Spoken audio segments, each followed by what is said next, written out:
This question I'll ask both of you. I'd like to see different perspectives to it. Do you think we're doing enough? And this is what I mean.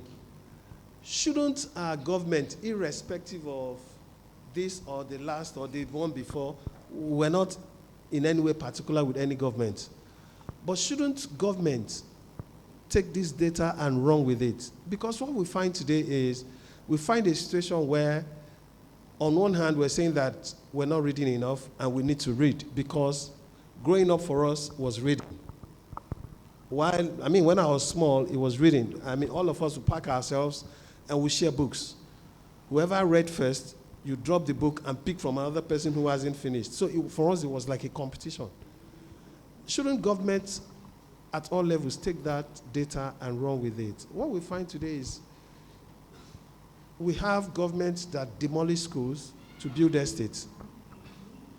Rather than empowering the schools and making them, function better, they're demolishing schools and then they're building estates. Should we get to a point of policy where LABAF, maybe next year, could probably come up with a communique that will be at the policy level, that will be read at the National Assembly, so government can use this data that you're giving us this morning to start to see how we can make people read better, and not only to just focus on education, but also making sure that as we read, as we have education, we're also reading. Nigeria has never had a government that has been data friendly. So that's one thing. But I think it's a situation of every small grain of sand helping. So LABAF to come out with a communique about needing to empower young children to start reading, that's fantastic. Whatever comes out of this, wherever it goes, that is also fantastic. I think it's just for people to continue to know that they have to not stop talking. You have to just keep on making the noise. And however far that noise gets can be a useful thing. It can never be something that's not useful or relevant. But the National Bureau of Statistics has very little data on a macro level. And so I don't really expect them to start having little minor data. And government does not even use that kind of data. If government was using the data that tells it how many children are out of school in Nigeria, the budget the National Assembly passed for education was a joke. It was a joke. So the government is not using data. It's not a data-friendly government. But nonetheless, we have to continue making the noise. All right, Mr. Oluwatoye. The same question, I just want to expand it. You're in the publishing space, and then from publishing into the mainstream, and you've been doing it for over a century. Do you think policy should be looked at? Because now you're moving away from the normal conservatist kind of into, we now see you on social media, you're on Instagram, which you never were. This is just to appeal to the younger ones and then moving with the flow. But do you think we would do better when we push all of this with your involvement and publishers like you at the policy level, where for everything that we do, we impress it on government to say, look, we are missing it. I know I'm not saying that you've not done, but then when you keep hitting on something, it's better than you hit, and you say because that thing has not, then you now stop hitting. Yeah, thank you. You see, we have problem in our country. It's not that we don't have data, and it's not that the data are not available to the government or to the people in government. They have the data. But when it comes to allocation of funds, they have their own interest to protect. So they allocate funds to where their interest lies. This is the problem we have. I was in a conference 2 weeks ago in Abuja, and this issue of policy still came up. The chairman, House Committee on Information, Education and Information Technology was represented, and the representative said, all these things we are saying, we should bring them together so that we can have a policy. And I stood up. I said, we have policy already. 2 years ago, we look at these policies again. Nigerian Education Research Development Council, with an arm of the arm in one of the agencies, the Federal Ministry of Education, came together and invited stakeholders, booksellers, publishers, authors, printers, and the likes, and not private school owners, public schools. Different stakeholders were involved, and we look at the policies again, and we brought it up. We updated it. It's already with the Federal Ministry of Education, but implementation is the problem.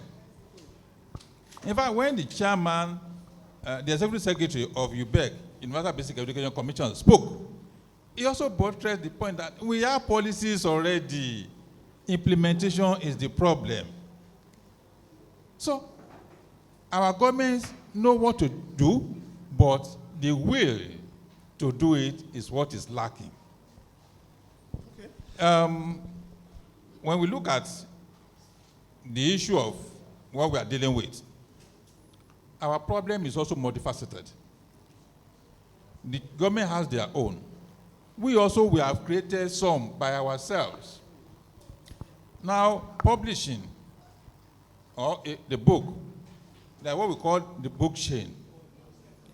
The book chain is the author writes. He gives it to a publisher to publish. The publisher will do the editing, proofread everything, and get the manuscript ready, and give it to a printer to print. The printer returns it back to the publishers, and bookseller goes there and buy or pay by whatever arrangement and take to bookshops, their bookshops, where display them, and parents come to buy for their children, or student comes to buy. When we were young, at the end of the academic session, we will be given lists of lists of books that we are going to use next year. When we get home, we'll give it to our parents. During the holiday, our parents will take us to bookshops and pick those books for us. And we go with our parents. In fact, we look forward to it as an excursion, as a picnic. And when we go there, while our parents are picking the real books on the list, we are jumping around looking for other things that of interest. And these literature books are what we are going to look for. And we'll pick this and this, and mommy, daddy, buy this for me. But that is no more available. That opportunity is no more available. Why? Publishers now sell directly to schools. Schools now have what they call their own bookshop or bookstores. So the children are no longer have the opportunity of going to bookshop to see other books apart from what is on their reading list, because the schools themselves supply the books. So we lost that. Many of the children we have today, they never visit a bookshop, talk less of a library. So we are creating some problem by ourselves. So if the bookshop can be reenacted and then make to function, things will, many of us will have seen it about a month ago. A parent, a woman, was lamenting that the books he bought for his adult child could not be used by the next or the subsequent siblings. Why is he lamenting? When we were young, if I use a book, my others will use them. But because of economy now, parents cannot afford to buy for me, buy for my 2, 3, or 4 siblings. So a lot of issues are there which we need to look at. Sometimes some policies might not even come in form of policy. Some policies come in form of movement. Today, when we say Sorosoke, when we say EndSARS, those things were not done at the policy level. It was done because there was a movement. And good a thing, as much as we say, yeah, this is where our life is, we could also use it to drive libraries, drive education, drive reading. Cora is doing their thing. And if you look at the banner, just take a look. you won't find any private company sponsoring. Why is this so? Why? So I want to urge everyone, please let's make it a movement. All of us here, please follow CSS Bookshop, follow Cora, follow as many as you can. This forms part of, I do not know if we have a particular hashtag for this. Let's push this. This should be on Twitter, X. Let us keep doing it. You never know who it will come to. Let me come back to the panelists. Again, let me stay with you. One of the most difficult genre of books to write is for children. However, it is the most impactful in terms of building a society, building a reading culture, building, a future for the country, for any country at that. Have you seen a surge, being a publisher, have you seen a surge in children's literature? Or rather, do we find a dearth of it? Is it going down? And what do you think we can do to bring it back up? Thank you. I'm a bookseller and a publisher. I'm also an author. All that we are saying, economy has a role to play. Putting that aside, there are serious efforts to ensure that we have enough materials for our children. But many of those that want to do don't have the means. Ordinarily, in other climes, authors should just write and give to a publisher to publish without committing any finance. But here in Nigeria, if you write, we have to also provide money for the publisher to print for you. And that's why we have self-authors these days. Many of the books that we have for children are self-authors. And those children don't go far, and those books don't go far, because they will be selling the book themselves. So they can't go far. There's a limit to what the market they can reach. But to be honest, there are efforts to ensure that we have enough materials. There are not enough presently. However, most of our schools that call themselves international, they are also not helping matters. They want to read books that are foreign to give their schools a kind of status. Whereas, when a book is published in Nigeria, a literature book, for instance, I may be in Lagos, reading that book, I will be able to visualize what is happening in Kano, what is happening in Port Harcourt, what is happening in Maiduguri, without leaving Lagos. And so the current CEO of National Library has also been on the forefront to encourage publishers to publish locally so that we can have enough for our children. So, maybe I should stop. Auntie Esiri, simple question. Is there hope for us in the reading space? I mean, from everything that we said, it just seems that is at the private level that we see a lot of effort. But the private level, I mean, when I say private, not even the company's level, but you're at your own level. But that alone cannot drive an entire nation to start reading. Do you see hope? I think if I define hope in the sense of what the kids actually will do in the future if resources are made available, there's plenty of hope. Because as I said, we have local government and state school children coming to the library in the droves. They're taking a book, they're reading the book, they're bringing the book back, they're responsible, they're disciplined, and they're learning. And that's what I said, every grain of sand matters. And they are the ones that are going to continue reading.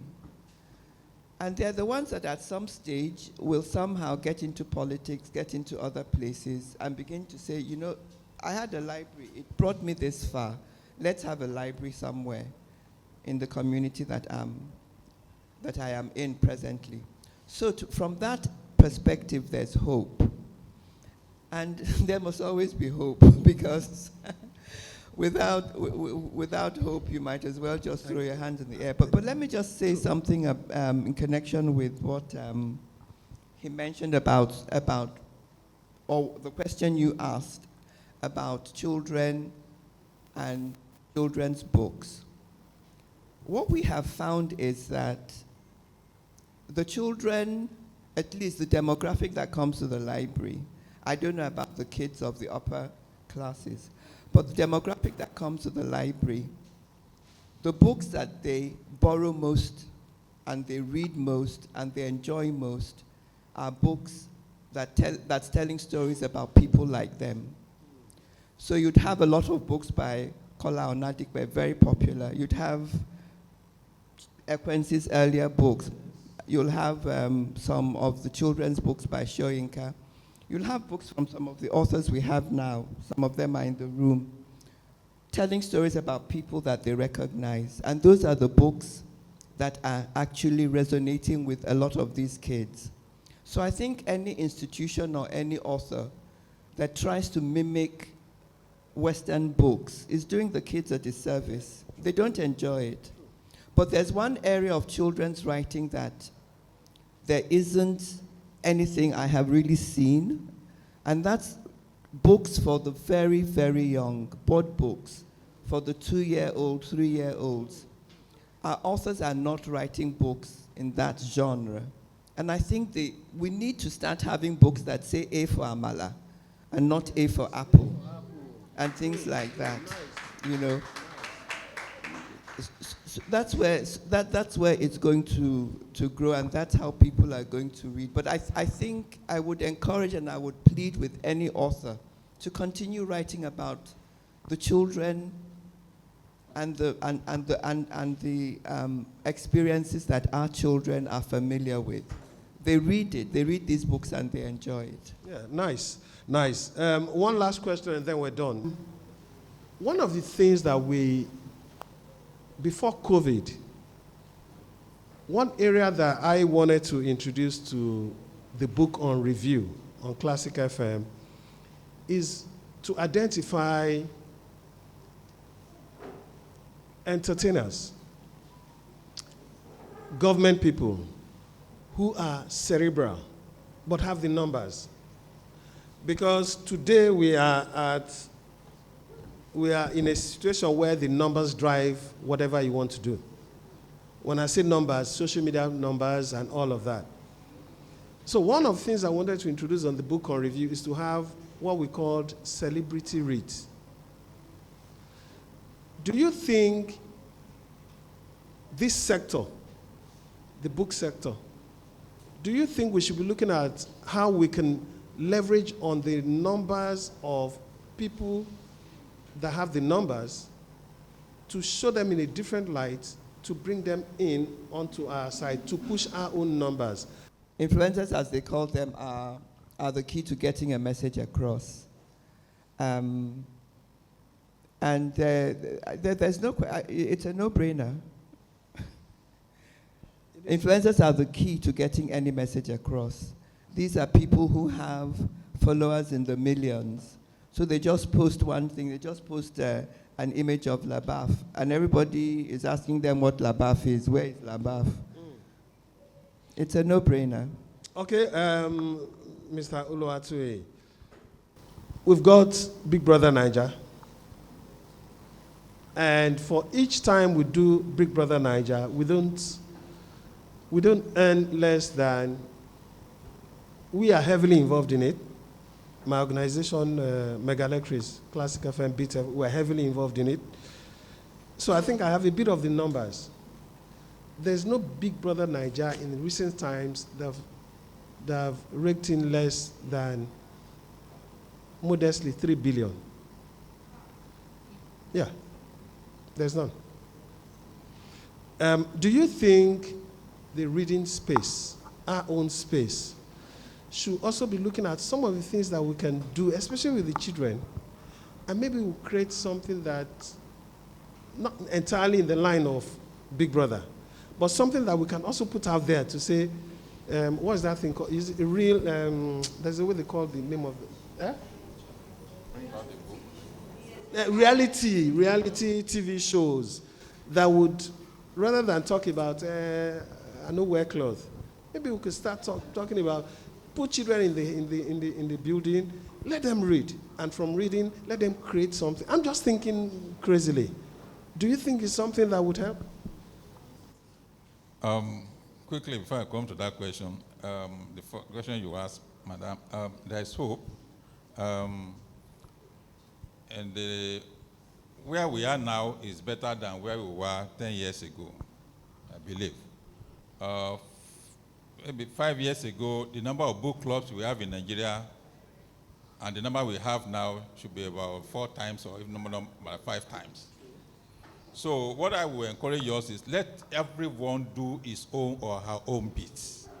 And when we pull this together, it will make a difference as we go on.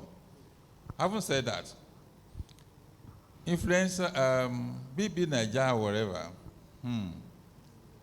do you know that every year we organize the Nigerian International Book Fair? We invite government. Lagos State government has never participated.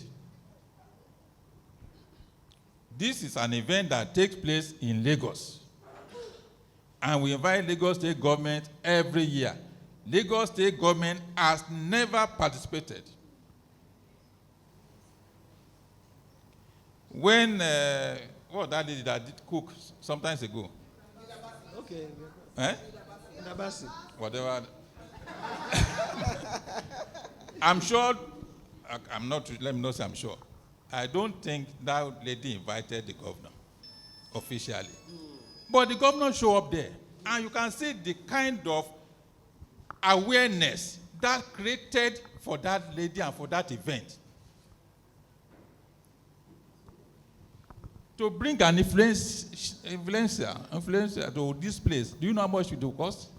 Because they live on money. They won't do it, they are not likely to do it free. If a bank sponsor this influencer we are talking about, they are ready to spend millions of naira. When they sponsor quiz competition in schools, they will be donating laptop.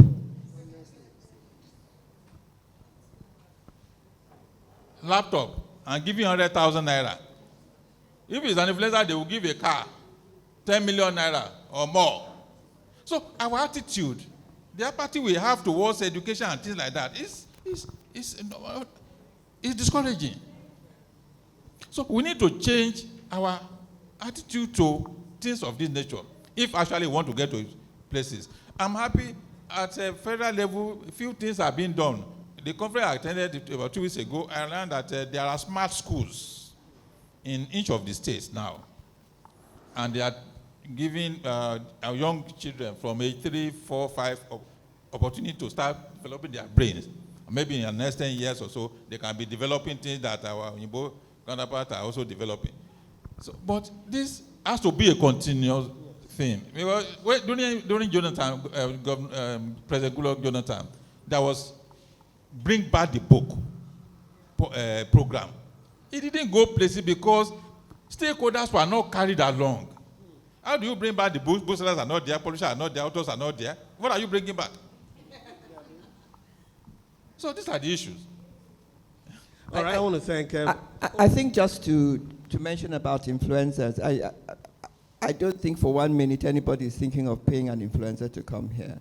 I think you can always find those that have the heart. They might not be right up to the Davido level, but there are some that you can reach their heart to come and give back, if you will. So I think their influence, especially with the younger generation, is significant.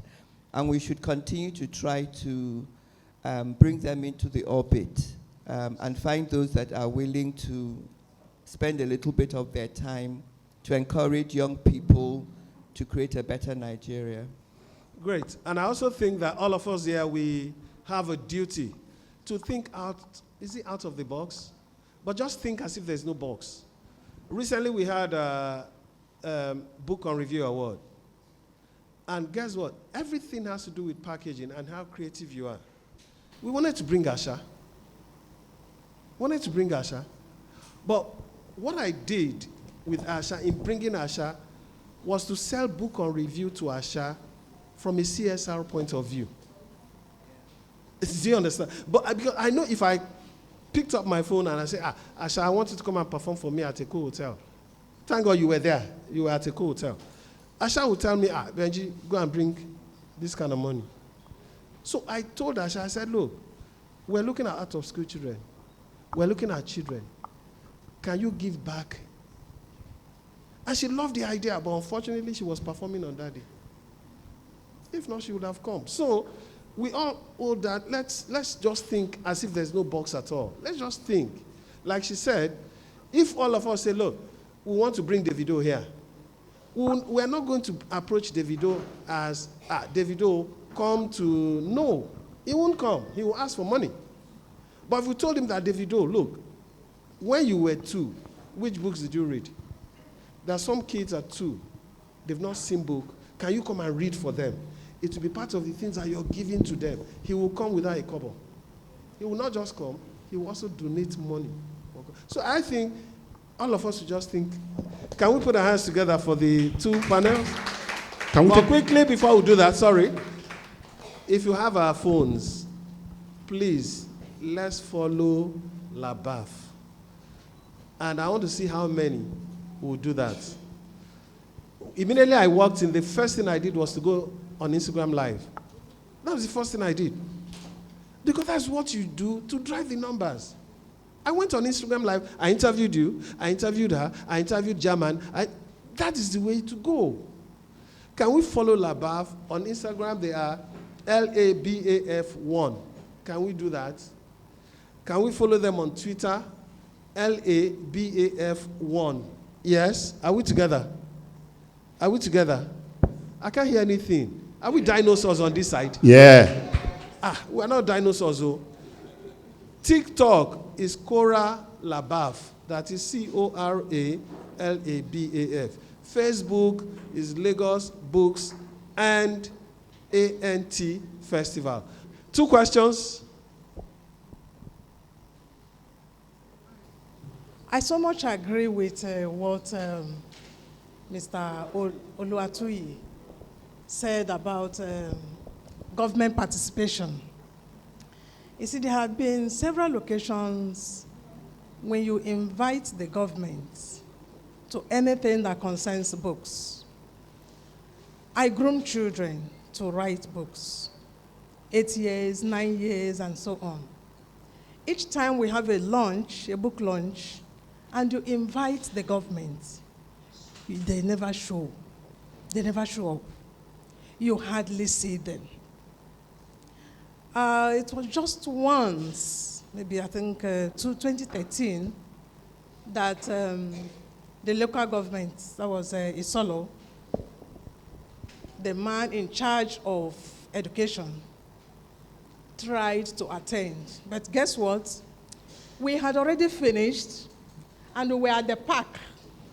All the guests had gone, and then we were at the park about to drive off before he came and was asking, please, where is the book launch holding? That was the only time we had government presence in a book launch of a child. Something that the government is supposed to be proud of. Even when you mentioned the banks, I run programs for schools, for children, how to write books. And I have a book on how to write books. I have consulted some banks to sponsor this book so that it could be given free to children.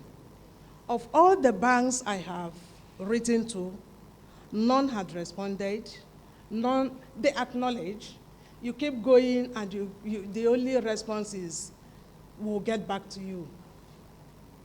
But when it comes to things that concern socials, that is where you see them responding. And I feel maybe at this point, we may not have the need to continue to look forward to government interventions in things concerning books. So we may just have to take up the burden, carry the burden as we have always carried it, until they realize the need to join us. That's my view. Thank you so very much. That's our question, yeah? Okay, since no one is, this is what we'll do. I'm going to take one, can we do 3 questions? 2, 3. 2 or 3? 5 minutes. Or 5 minutes. Okay, I'm going to go to the children, and they're going to ask questions. So start thinking, okay? My question is going to come from what you said about parents. And as a parent, I know the burden that I'm facing, having to buy same book for my 2, 3 children. One will pass out. He will not be able to hand over the same book she has read to his junior or his siblings. And the issue has always been that the publishers, the authors, are the ones that are, in alignment with the school system to always have that kind of arrangement, so that they will be able to sell their books. What can we do to curtail this kind of issue? Thank you. The issue is publisher publishes its works based on the school curriculum. So it's what the school curriculum dictates that they follow. When I was young, I can't remember having workbook with my core textbook. It was just the textbook, and teachers do the rest. But workbook was introduced. And so when you buy a workbook, and when you buy the core text, and you have to buy a workbook, the cost becomes much. So some publisher will try to fuse it together. And when they are fused together, then they will have to work inside the book, which means another fellow cannot use it again. So, I don't know, if you separate the workbook, the cost is there. If you also fuse it together to reduce cost, you won't be able to use the same book. So there's a problem. It has to be addressed maybe by government, to see what can be done, to ameliorate the cost or the burden on parents. That's what I can just say on that. My question is, do you think that foreign books are needed here in Nigeria? That's a very good question. That's a good question. Your name again? Munachi Levi. I didn't hear that. Munachi Levi. Thank you. Please. That's a good question. I think all books are needed. How will you know what a child like you in China does if you don't have a book that tells you about China? So there is no book and no story that doesn't embolden you, doesn't make you larger, doesn't give you more than you had before you read it. So I think all books are important, all books are useful. But in terms of quantities, the books about the people you know, the names you know, the places you know, the food you eat, those are the books that would resonate with you more. But foreign books are, I wouldn't say necessary, useful, I suppose is a better word to say. Yes, I'm on the management committee of the United Nations Sustainable Development Goals Book Club, African chapter. And what we decided was that we pay attention to children from age 4 to 12. And then we are identifying books, locally published, African published books, preferably by African authors, because you see White now publishing for Africa. So we want books published by Africans for children, not for core subjects, but just literature talking about the environment. You know, the USDG has, goals, has 17 goals. So books written on each of those goals that our children can begin to read. And as they read, they become conversant with the environment, with leadership, with atmosphere, with different things. So as they grow up, they can begin to ask questions and also begin to develop themselves along that line. So we need books that are really localized, like Madam has said, for our children to also understand our environment. Hollywood, they're doing a book based on Things Fall Apart. Have you heard of Idris Elba? He's playing the role of Okonkwo in that. So just imagine Chinua Achebe did not write about us. Hollywood would never have heard of it. So it is important. Good morning, everybody. My name is Blessing Pobeni. I'm happy to be here. I'm from Bayelsa State. Talking about the question, I just want to add to it. When I was in secondary school, in my school, there was Yoruba, Hausa, and Igbo. I was opportune that it's mandatory that we do it. We attempt everything. From there, I was able to learn Yoruba, and I had a A1 in Yoruba. And also, I'm able to be a teacher today, and I can teach Yoruba very well.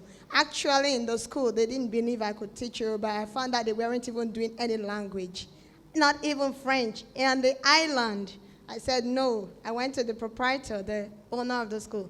I said, about no, language, they're not writing anything. I can speak Ekiti. I'm from Bayelsa State. I've never been to Bayelsa before, but I can speak Bayelsa language through my grandma, late, and I can speak all the language, a bit of Hausa and others. I said, please, allow me teach Yoruba, and also allow me teach a bit of French. And thank God I taught it, and the kids today, they've gotten another Yoruba teacher. I'm out of that school, and I'm in JB Crest School in First Actown. So it's good. Language is universal, and it's important you learn everything. It builds up your brain and equips you as a person. Fantastic. Thank you very much. Thank you so very much. We must go on this. Thank you so very much, Mr. Dari Oluwatui. He is the chairman of Nigeria Book Fair Trust. We've also had my auntie, yes, Auntie Ifoma Esiri, ZODML. Keep doing what you're doing, great strides that you're doing. Thank you so very much. However, I would like to also acknowledge Professor Chinwe Anu Nobi. She is the National Librarian from Abuja. Unfortunately, sends her regards, but she couldn't make it.